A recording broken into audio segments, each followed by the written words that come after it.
Hi, everybody. My name is Katie Vaz, and I'm the illustrator and author of the book My Life in Plants. So, I thought I would talk a little bit with you today to tell you a little bit more about the book and what it was like working on it and where the idea came from. So, My Life in Plants is an illustrated memoir that tells the story of my life through 39 plants and flowers that have sort of been an audience to various experiences in my life.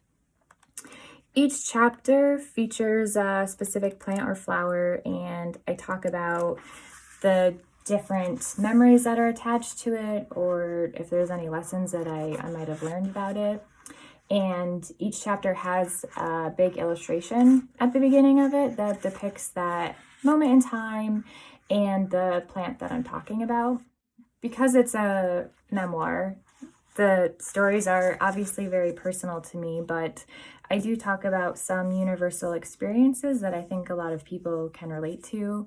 So there are a few chapters about growing up and figuring out who I am and where I'm going in life, and or not knowing where I'm going in life, and my experience with going through death of a pet and of loved ones and what that grief was like afterwards for me, and a little bit more about just forging my own path in life and learning how to be present in the moment and be just okay with who I am and the mistakes I've made, and how all of those things have helped me grow into who I am today. So I really enjoyed the process of working on this book. I felt like a very long-term thing, though. I think this is like the longest book project has been for me compared to the other ones that I've worked on. But yeah, I think I'm just very proud of it, first of all. But a lot of me went into this. Obviously, it's a book about me, but a lot of emotion and feelings went into working on the book. So there are some things that I mentioned earlier about how I talk about death and grief, and some like mistakes that I feel like I've made. I think it was surprisingly difficult to work on chapters that talked about those things. So I guess I hold a lot of stuff in without realizing it, and working on this book kind of forced me to work through some personal experiences that I didn't think that I had to work through. My dad's passing, for one, that happened over 10 years ago, and it's not like you ever get over stuff like that, but I thought that I had worked through a lot of that experience, and it turns out that I hadn't.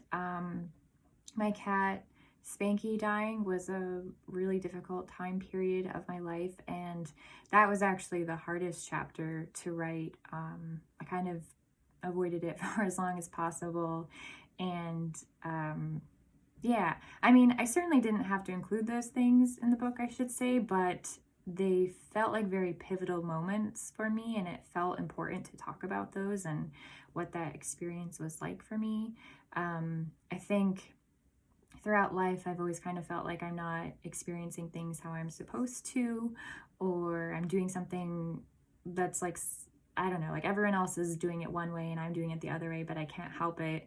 It's like there was some memo that I missed and I just am always like left behind or something. So being a bit older, I'm a bit more aware of that now, and I have a little bit more patience for my younger self when I would feel really bad about that. I think I try to be tender with myself when I feel those things coming up now that I understand what it is.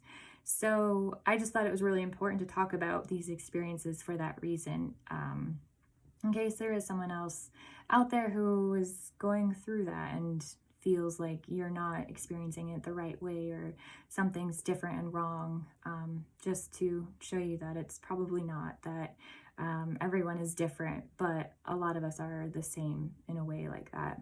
I think working on the book was kind of like going to therapy in a way, working through those different experiences. It was like a big purge of a lot of things that, like I said, that I was keeping in that I didn't realize. And some of the things that haunted me before working on this book aren't there anymore. I think that this really helped me, like looking back on certain experiences and like working through them, from almost like from an outsider position where there was distance and I could actually study it without being like in the thick of it. That really helped me. And I think that I learned a little bit about myself and I let some things go that I really had to let go. So, so it was actually very therapeutic in the end working on this. And that's not something I expected to happen at all. But I think I put everything I have into this, and it physically showed at times when I would cry as I was writing a chapter, or feel like immense joy at writing a chapter. There was just a lot of like deep emotion and a lot of feelings that I put into this. And I hope that's something that you can feel when you read it, whether or not you relate to that particular experience. Maybe that will at least come through to you. My Life in Plants is out now, so you can find it at any online major retailer like Amazon, Barnes & Noble, Bookshop, or at a local bookstore. It's available in audiobook and ebook formats in addition to this hard copy book. So feel free to check out audiobook and ebook retailers as well. If you get a copy and you want to share it with me or show where you're reading it, feel free to tag my handle at Katie Marie Vaz or tag it with the hashtag My Life in Plants, because I would love to see. If you want to find out any more about the book or about my work in general, you can head over to my website at www.katievaz.com, and everything is consolidated there.